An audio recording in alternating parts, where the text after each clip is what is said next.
Hello guys, welcome back to this video. So இந்த வீடியோவில் நம்ம அக்ரிகல்ச்சர் இன்கமோட கான்செப்ட்ஸ் பற்றி தான் வந்து பார்க்க போகிறோம்.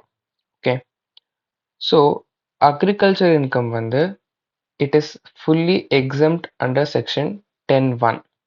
ஓகே, இது வந்து நம்ம எல்லாருக்குமே வந்து தெரியும்.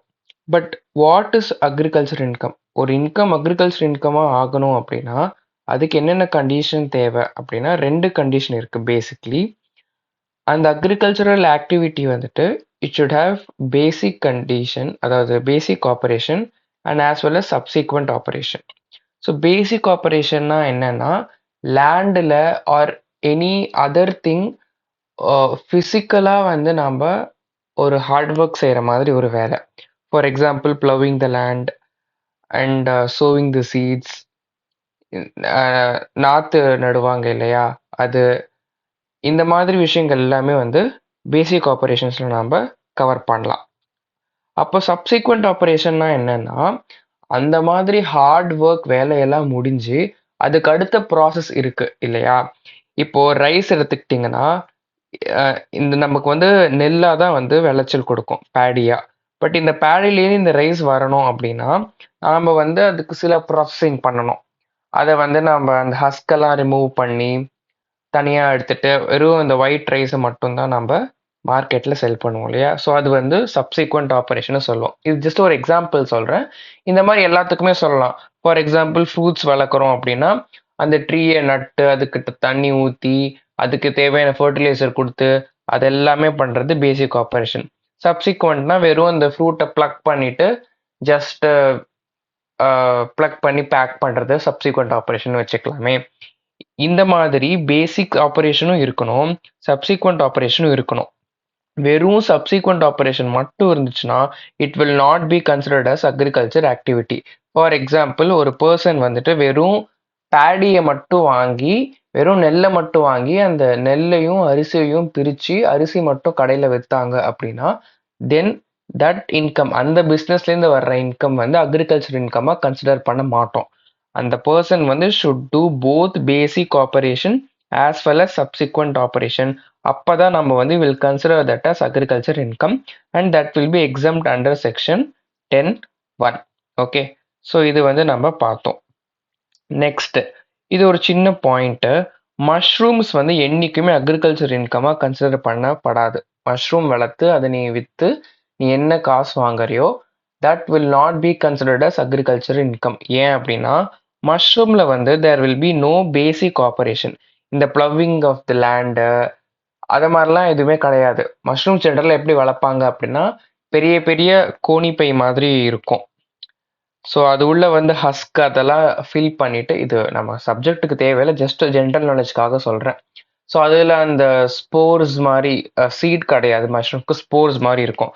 அதெல்லாம் போட்டு அதுக்கு தண்ணி ஊற்றிட்டா போதும். அது வந்து நம்ம இன்ஃபேக்ட் வெயிலில் கூட வைக்க வேண்டிய அவசியம் இல்லை. ஒரு டார்க் ரூமில் வச்சா அதுவாக தான் வரும். மஷ்ரூம்ஸ் ஸ்பான்டேனியஸ் க்ரோத் ஆர்கானிசம், அதுவாக தான் வளரும்.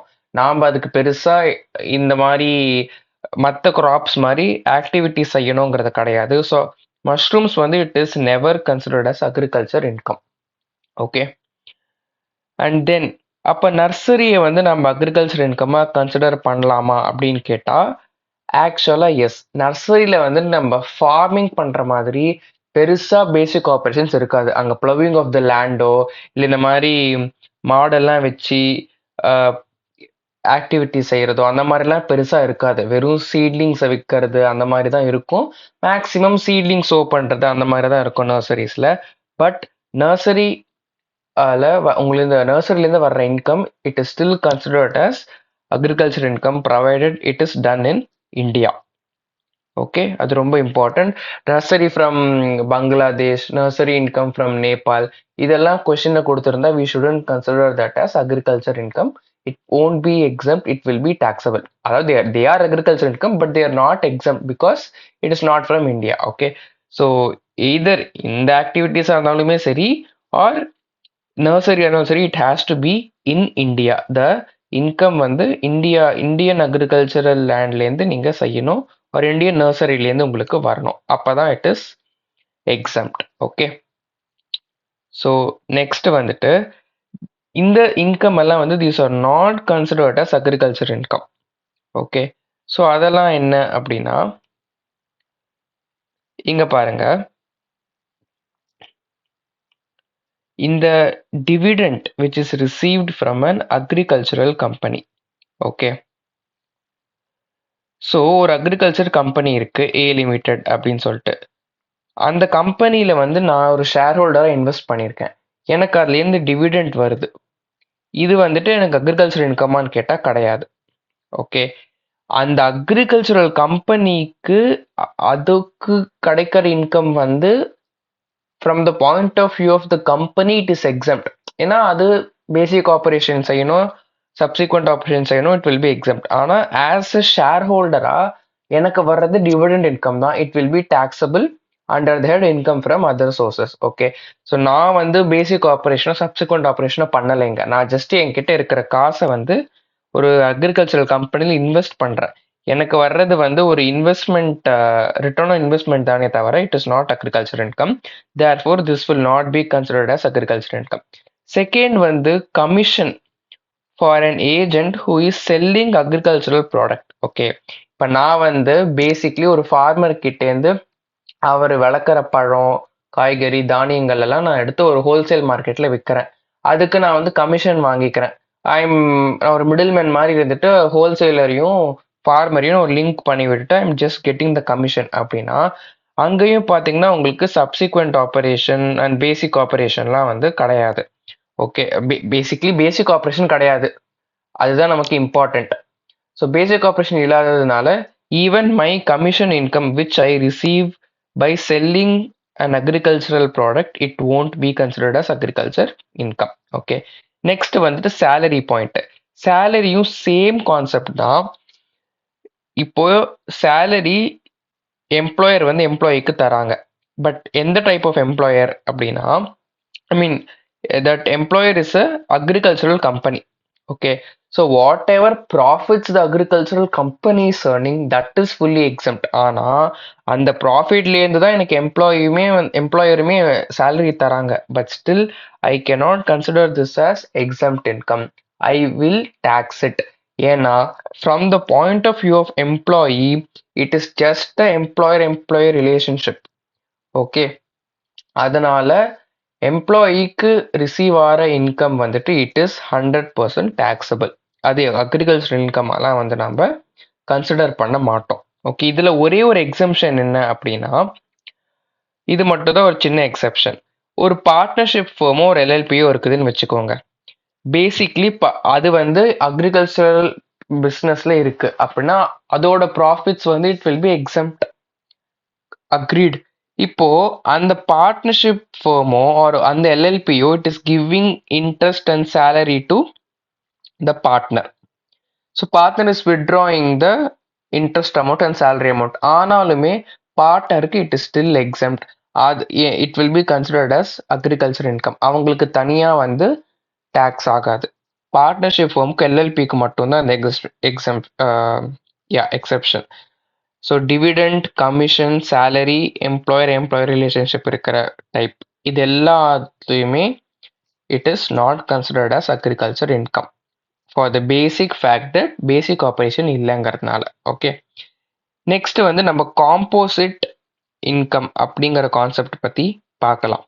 ஓகே, ஸோ காம்போசிட் இன்கம்னா என்னென்னா, சில பிஸ்னஸ்க்கு வந்துட்டு அக்ரிகல்ச்சர் இன்கமாக கொஞ்சம் part of the income consider பண்ணப்படும். மிச்சது வந்து நான் அக்ரிகல்ச்சரல் இன்கமாக கொஞ்சம் part of the income consider பண்ணப்படும். அதாவது இப்போ நான் ஒரு 100 ரூபாய் வாங்குறேன் அப்படின்னா இந்த 100 rupeesமே வந்துட்டு எனக்கு கம்ப்ளீட்டாக அக்ரிகல்ச்சர் பிஸ்னஸாக அவங்க கொடுத்துட மாட்டாங்க. ஏன்னா என்னோட நேச்சர் ஆஃப் பிஸ்னஸே எப்படி இருக்கும்னா கொஞ்சம் அக்ரிகல்ச்சர் ப்ளஸ் கொஞ்சம் பிஸ்னஸ் அப்படி இருக்கும். அப்படி இருக்கும்போது 100% எனக்கு அவங்க எக்ஸம்ட் ஆக்கிட்டாங்கன்னா இட் ஓன்ட் பி ஃபேர். கரெக்டாக நான் செய்கிற பிஸ்னஸ் இன்கம்மே they have to tax. But again lot of confusions வரும். நான் எப்படி இப்போது நான் வந்து தனித்தனியாக அக்ரிகல்ச்சர் தனியாக பிஸ்னஸ் தனியாக பண்ணால் ஓகே. பட் என்னோட பிஸ்னஸே வந்துட்டு it is next process of agriculture அப்படிங்கிறப்போ அதை வந்து தனியாக பிரிக்கிறது கஷ்டமாக இருக்கும். ஃபார் எக்ஸாம்பிள் நான் காஃபி வந்து வளர்க்குறேன், காஃபி பிளான்டேஷன் வச்சுருக்கேன், காஃபி வளர்த்து நான் காஃபி பவுடர் விற்கிறேன் அப்படிங்கிறப்போ ஆப்வியஸ்லி என் ஃபார்ம்லேருந்தே நான் வந்து வளர்த்துட்டு போயிட்டு அதை வந்து ப்ராசஸ் பண்ணி விற்பேன். ஸோ அது எவ்வளோ அக்ரிகல்ச்சர் இன்கமாகவும் எவ்வளோ பிஸ்னஸ் இன்கமாகவும் கன்சிடர் பண்ணும் அப்படிங்கிறது ஒரு கன்ஃபியூஷனாக இருக்கும். அதனால் இன்கம் டேக்ஸ் ஆக்டே என்ன சொல்லியிருக்கு அப்படின்னா, இந்த பிரேக்கப் வந்து கொடுத்துருக்கு. It is just one for these 4 items only. அதாவது 3 ஐட்டம்ஸ், காஃபியில் 2 சப்டிவிஷன் இருக்கு. இந்த 4 விஷயத்துக்கு மட்டும்தான் இன்கம் டேக்ஸ் ஆக்டே கிளாரிஃபிகேஷன் கொடுத்துருக்கு. ஃபர்ஸ்ட் வந்துட்டு ரப்பர். ஓகே, ஸோ நான் வந்து ரப்பர் ட்ரீஸ் வளர்த்து லாக்டிக்ஸ் எடுத்து அதை நான் ஏதோ ப்ராசஸ் பண்ணுறேன். Okay, so grown and manufacture. Okay, so grow and manufacture அப்படின்னா ஒரு நிமிஷம். Okay, so growing and manufacturing rubber. நான் இந்தியாவிலேயே வளர்த்து இந்தியாவிலேயே மேனுஃபேக்சரிங் ரப்பர் அப்படின்னா என்னோட அக்ரிகல்ச்சர் இன்கம் வந்து 65% ஆகும், நான் அக்ரிகல்ச்சர் இன்கம் 35% ஆகும் கன்சிடர் பண்ணப்படும். This is for rubber. Coffee வந்துட்டு க்ரோன் அண்ட் கியூர்ட், இந்த கீவேர்டு வந்து நீங்கள் ஞாபகம் தான் வச்சுக்கணும். ஸோ வெறும் க்ரோன் அண்ட் கியூர்ட் இருந்துச்சு அப்படின்னா பேசிக்லி என்னன்னா இது ஒன்றும் ஃபர்தர் ப்ராசஸ் பண்ண மாட்டாங்க, காஃபி பவுடர் எடிபிள் பவுடர் வரைக்கும் ஆக்க மாட்டாங்க, ஒரு கியூரிங் ப்ராசஸோட அந்த காஃபி கொட்டையோடு நிறுத்திடுவாங்கன்னு வச்சுக்கோங்களேன். ஸோ அதுதான் க்ரோன் அண்ட் கியூர்ட். அதுக்கு ஏதோ சில ப்ராசஸ்லாம் இருக்குது, ஹீட் பண்ணி பண்ணுவாங்க, அதுக்குள்ளே போக வேண்டாம். வெறும் க்ரோன் அண்ட் கியூர்ட் அப்படின்னு கொடுத்தாங்கன்னா 75% வந்து அக்ரிகல்ச்சர் ஆகும், 25% வந்து நான் அக்ரிகல்ச்சராகவும் கன்சிடர் பண்ணப்படும். It is for coffee grown and cured. Okay, next வந்துட்டு coffee grown, cured, roasted, grounded. என்னென்ன? Grown, cured, roasted, grounded. இது எல்லாமே இருக்கு அப்படின்னா it is basically nothing but coffee grown and manufactured, coffee பவுடரா. ஸோ அந்த கேஸில் அக்ரிகல்ச்சர் இன்கம் வந்து 60% ஆகும், நான் அக்ரிகல்ச்சர் இன்கம் 40% ஆகும் கன்சிடர் பண்ணப்படும். ஓகே, ஸோ காஃபியில் ரெண்டு டைப்ஸ் பார்த்துட்டோம். நெக்ஸ்ட் லாஸ்ட்டாக இருக்கிறது tea, tea leaves. Okay, so அது வந்து grown and manufactured in India அப்படின்னா அதுக்கும் சேம் தான் 60-40. ஓகே, ஸோ இதுதான் அந்த டேபிள். ரப்பர் க்ரோன் அண்ட் மேனுஃபேக்சர்டுக்கு 65-35, காஃபி க்ரோன் அண்ட் கியூர்டுக்கு 75-25, coffee grown, cured, roasted and கிரவுண்டட்க்கு வந்து 60-40, அண்ட் டீ க்ரோன் அண்ட் மேனுஃபேக்சர்டுக்கு 60-40.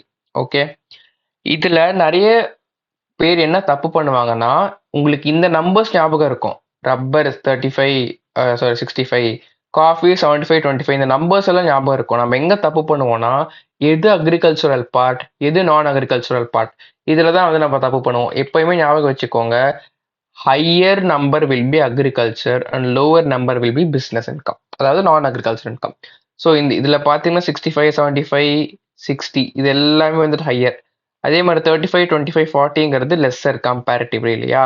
ஸோ இந்த ரேஷியோவில் வந்துட்டு ஹையர் நம்பர் வில் பி அக்ரிகல்ச்சரலும் அண்ட் கம்மியாக இருக்கிற நம்பர் வந்துட்டு பெர்சன்டேஜ் வந்து நான் அக்ரிகல்ச்சர் இன்கமாக கன்சிடர் பண்ணப்படும். ஓகேவா? ஸோ இதுதான் காம்போசிட் இன்கம். அண்ட் இது வந்துட்டு எப்போ ஃபாலோ பண்ணுவாங்க, இது வந்து பார்ஷியல் இன்டகிரேஷன் மெத்தட்னு சொல்லி நீங்கள் போட்டிருப்பீங்க சம்ஸில் கரெக்டாக. அப்போ தான் இது இந்த மாதிரி மெத்தட் வந்து ஃபாலோ பண்ணுவோம். ஸோ இது எப்போ ஃபாலோ பண்ணுவாங்க பார்ஷியல் இன்டகிரேஷன் மெத்தட் அப்படின்னா அதுக்கு 3 கண்டிஷன் இருக்குது. பிளைண்டாக ஃபாலோ பண்ணக்கூடாது, 3 கண்டிஷன் வந்துட்டு இருக்குது. அதில் ஃபர்ஸ்ட் கண்டிஷன் என்னென்னா, அந்த பர்சன் வந்து he should be individual, HUF, AOP, BOI, AGP இவங்களா தான் இருக்கணும். ஸோ பார்ட்னர்ஷிப் ஃபார்முக்கோ கம்பெனிக்கெல்லாம் this is not applicable. Okay, then வந்துட்டு அவங்களோட net agricultural income should be greater than 5,000. Net agricultural இன்கம்னா என்ன? Agricultural revenue minus agricultural expenses. இப்போ ரெவென்யூ வந்துட்டு ஏதோ இப்போ நான் அந்த ஃப்ரூட்ஸ் வளர்க்குறேன், அந்த கிரெயின்ஸ் வளர்க்குறேன், அதை விற்கிறதுனால எனக்கு வர போகிறது வந்து ரெவென்யூ. எக்ஸ்பென்சஸ்னா என்ன? அது நான் சீட்ஸ் வாங்கணும், நான் லேபர் வச்சுப்பேன், ப்ளஸ் அதுக்கான ஃபர்டிலைசர்லாம் போடுவேன், அதெல்லாமா I'll be able to minus it. கரெக்டா? ஸோ நெட்டாக எனக்கு வர்ற அக்ரிகல்ச்சர் இன்கம் 5,000க்கு மேலே இருக்கணும். எனக்கு வர்ற இன்கமே 1,000 rupees 2,000 rupees தானா, then I won't even think of this partial integration method. Okay, next வந்துட்டு நான் agricultural income it should be more than basic exemption limit. Okay, இப்போ நான் இந்த மெத்தட் படி பிரிக்கிறேன் இல்லையா, இப்போ எனக்கு நான் அக்ரிகல்ச்சர் இன்கம் வந்துட்டு எனக்கு பிரிக்கிறப்போ இங்கே 2 lakhs தான் வருது. அப்படின்னா will I still do this partial integration மெத்தட்னா நோ. ஏன்னா எனக்கு நான் அக்ரிகல்ச்சர் இன்கம் வந்துட்டு சாரி இது நான் அக்ரிகல்ச்சரல் போட்டேன். நான் அக்ரிகல்ச்சரல் இன்கம் எனக்கு வந்துட்டு வெறும் 2 lakhs தான் வருது அப்படின்னா it is anyways lesser than basic exemption limit. Okay, சும்மா எனக்கு 1 lakh தான் வருது அப்படின்னா it is lesser than basic exemption limit. அதனால I won't even think of this partial integration method. Okay, so இந்த 3 கண்டிஷன் நல்லா செக் பண்ணிக்கோங்க. யூ ஷுட் பி நம்ம எக்ஸாமில் மோஸ்ட்டாக இண்டிவிஜுவல் கேஸ் தான் இருக்கும். இதெல்லாம் கூட you can just forget it. So next வந்துட்டு net income, net agriculture income வந்து 5,000க்கு மேலே இருக்கணும். நெட் அக்ரிகல்ச்சர் இன்கம்னா agricultural revenue minus agricultural expenses. நான் அக்ரிகல்ச்சரல் இன்கம் வந்துட்டு it should be greater than the basic exemption limit. ஓகேவா? ஸோ இதெல்லாம் பண்ணிட்டா we will be knowing that இந்த மாதிரி பார்ஷியல் இன்டகிரேஷன் மெத்தட் வந்து நம்ம அப்ளை பண்ணணும் அப்படிங்கிறது தெரிஞ்சிடும் நமக்கு. பட் எப்படி பண்ணுவோம் அப்படின்னா இதுக்கு 5 ஸ்டெப்ஸ் இருக்கு. ஓகே, அண்ட் இந்த நம்பர்ஸ் வந்து நான் சும்மா ஒரு எக்ஸாம்பிளுக்காக தான் நான் கொடுத்துருக்கேன். இது ப்ராக்டிக்கலாக உங்களுக்கு அதே நம்பர்ஸ் வந்து செட் ஆகாது. உங்களுக்கு எக்ஸாம்பிளுக்காக கொடுத்துருக்கேன். நீங்கள் சம்ஸ் ஒரு 2 சம் ப்ராக்டிஸ் பண்ணி பார்த்தீங்கன்னா உங்களுக்கு அது புரிஞ்சிடும். ஓகேவா? ஸோ நான் இப்போ எக்ஸாம்பிளுக்கு வந்து உள்ளே போகிறேன். ஸோ ஃபர்ஸ்ட் ஸ்டெப் வந்துட்டு என்னோட நான் agriculture income plus agriculture income basically என்ன சொல்கிறாங்க, அந்த டோட்டல் இன்கம்மா.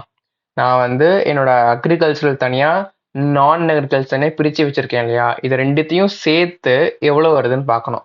ஃபார் எக்ஸாம்பிள் எனக்கு 500 வருது. ஓகேவா? எனக்கு வந்து நான் அக்ரிகல்ச்சர் வந்துட்டு ஒரு 400 வருது அண்ட் அக்ரிகல்ச்சர் வந்து ஒரு 100 ரூபாய் வருது. அப்படின்னா இதை ரெண்டுத்தையும் நான் ஆட் பண்ணிவிட்டு இங்கே 500 அதாவது போட்டுப்போம். ஓகே, ஸோ மொத்தம் இன்கம் என்னோட நான் அக்ரிகல்ச்சர் ப்ளஸ் நெட் அக்ரிகல்ச்சர் இது 2 இன்கமும் சேர்த்து எவ்வளோ வருதுங்கிறத ஃபஸ்ட்டு போட்டுப்பேன். ஓகே, இதுதான் ஸ்டெப் 1. ஸ்டெப் 2 வந்துட்டு இந்த ஸ்டெப் 1ல் ஒரு நம்பர் வந்திருக்கு இல்லையா, அதில் நான் வந்து டேக்ஸ் கால்குலேட் பண்ணுவேன். ஓகே, நான் பண்ணி சும்மா எனக்கு 50 ரூபா. இதெல்லாம் வந்துட்டு நார்மல் டேக்ஸ் தான். நீங்கள் அந்த ஸ்லாப் ரேட்ஸ் வச்சு கால்குலேட் பண்ணுவீங்கல்ல, 0 to 2.5 lakhs. ஸோ அந்த மாதிரி நார்மல் டேக்ஸ் கால்குலேஷன் தான் நாங்கள் இப்போ எக்ஸாம்பிள் அண்ட் சிம்பிளர் கால்குலேஷனுக்காக ஜஸ்ட் எக்ஸாம்பிளுக்கு இதை யூஸ் பண்ணுறேன். ஒரு 50 rupees வருதுன்னு வச்சுக்கோங்க டேக்ஸ். ஓகே, ஸோ அதை வந்துட்டு ஸ்டெப் 2 முடிஞ்சிருச்சு. ஸ்டெப் 3 வந்துட்டு என்னன்னா இந்த நெட் அக்ரிகல்ச்சரல் இன்கம் இருக்கு இல்லையா, அதோட நம்ம பேசிக் எக்ஸம்ஷன் லிமிட்டை ஆட் பண்ணணும். இந்த எக்ஸாம்பிளுக்கு let me keep it as 25. சும்மா நான் இதுதான் இது நம்பர்ஸ் எப்படி வந்துச்சுன்னு கேட்காதீங்க, உங்கள் எக்ஸாம்பிளுக்காக நான் வந்து சொல்கிறேன். ஓகே, ஸோ நமக்கு இந்த அக்ரிகல்ச்சர் இன்கம் நம்ம கண்டுபிடிச்சி வச்சுருக்கோம் இல்லையா, இதோட நம்ம பேசிக் எக்ஸம்ஷன் லிமிட் 2,50,000 வச்சுக்கலாம் case. Okay, so we will be adding that. அதை ஆட் பண்ணி ஒரு அமௌண்ட் வந்து வரும் இல்லையா, அதை வந்து நம்ம வச்சுக்கணும். அதுதான் ஸ்டெப் 3. ஸ்டெப் 4ல் வந்துட்டு என்னென்னா இந்த ஸ்டெப் 3ல் ஒரு அமௌண்ட் வந்துச்சுல்ல, அதில் we have to calculate tax. And அதில் சும்மா வந்து நம்ம எக்ஸாம்பிளுக்கு 43 வந்திருக்குன்னு வச்சுக்கலாம். ஓகே, அண்ட் ஸ்டெப் 5 என்ன அப்படின்னா step 2 minus step 4. Okay, so step 2ல் வந்து 50 மைனஸ் ஸ்டெப் 4ல் வந்து 43. இது ரெண்டுத்தையும் நான் மைனஸ் பண்ணால் எனக்கு 7 வருது இல்லையா, இதுதான் basic tax. Okay, it is just basic tax. நார்மலாக நீங்கள் நெக்ஸ்ட் என்ன பண்ணுவீங்க, பேசிக் டேக்ஸ்லேருந்து ரிபேட் எலிஜிபிளாக இருந்துச்சு அப்படின்னா you will give the rebate. Next surcharge ஏதாவது அப்ளிகபிள்னா அதை ஆட் பண்ணணும். மார்ஜினல் ரிலீஃப் ஏதாவது இருக்குன்னா அதை லெஸ் பண்ணணும். அதோட ஒரு செஸ் வந்து 4% ஏற்றிக்கணும். இங்கே சும்மா நான் அதை மட்டும் ரியலாக கால்குலேட் பண்ணியிருக்கேன். 7 + 4% 7.28. ஓகே, இதெல்லாம் பண்ணிங்கன்னா you will be getting the amount. Okay, so இதுதான் இந்த பார்ஷியல் இன்டகிரேஷன் மெத்தட் வந்து இப்படி தான் சால்வ் பண்ணணும். வந்து ஃபஸ்ட்டு வந்து டோட்டல் இன்கம் வந்து என்னங்கிறத பார்க்கணும் அண்ட் அதோட டேக்ஸ் வந்து கண்டுபிடிச்சி வச்சுக்கணும். இந்த கேஸில் 50. நெக்ஸ்ட் வந்துட்டு வெறும் அக்ரிகல்ச்சர் இன்கம், நான் என்ன சொன்னேன் சாரி, வெறும் அக்ரிகல்ச்சர் இன்கம் வந்துட்டு இங்கே எவ்வளோ வந்திருக்கு, இங்கே நான் சாரிம்மா இந்த எக்ஸாம்பிள் அகைன் நான் மாற்றி சொல்லிட்டேன். அக்ரிகல்ச்சரல் இன்கம் வந்து லெட்ஸ் மேக் இட் 400, நான் அக்ரிகல்ச்சர் இன்கம் 100ன்னு வச்சுக்கலாம். Okay, so agricultural income 400 plus basic exemption limit ஒரு டேக்ஸ் வரும். ஓகே, ஸோ அந்த டேக்ஸை 4th ஸ்டெப்பில் கண்டுபிடிச்சிட்டு தென் ஸ்டெப் 2 மைனஸ் ஸ்டெப் 4 பண்ணிங்க அப்படின்னா you will be getting the basic tax. அதுக்கப்புறம் நார்மல் நீங்கள் போட்ட மாதிரி rebate, surcharge, marginal relief cess இதெல்லாம் போட்டிங்கன்னா you will be getting a final number. Okay, இது அண்ட் லாஸ்ட்டாக ஒரே ஒரு கண்டிஷன், ஒரே ஒரு குட்டி கான்செப்ட் இருக்கு. என்னன்னா rent from agricultural land. Okay, so rent from agricultural land அப்படின்னா it is exempt, it is still considered as agricultural income only provided it is used for agricultural purpose. நான் அந்த லேண்ட்ல விவசாயம் தான் பண்றேன் அப்படின்னா எனக்கு அது வந்து எக்ஸம்ட். பட் நாங்க வந்து ஒரு மூவி ஷூட் பண்றேன், இஸ் இட் அக்ரிகல்ச்சர் பர்பஸ்? கிடையாது. ஏதாவது பேசிக் ஆப்ரேஷன் இருக்கா? இல்ல. ஏதாவது சப்சிக்வெண்ட் ஆப்ரேஷன் இருக்கா? இல்ல. ஸோ பேசிக் இல்லைனாலே it is not agriculture income, அது வேறு விஷயம். ஓகே, ஸோ நான் I'm using it for some other purpose than agriculture purpose, so it will not be exempt. Okay, it will be taxable. So rent from agriculture income it is considered as agriculture income provided it is used for agricultural purpose. Movie shooting கொடுத்தேன், song shooting கொடுத்தேன், serial shooting கொடுத்தேன், இதெல்லாம் வந்துட்டு it will not be considered as agricultural income.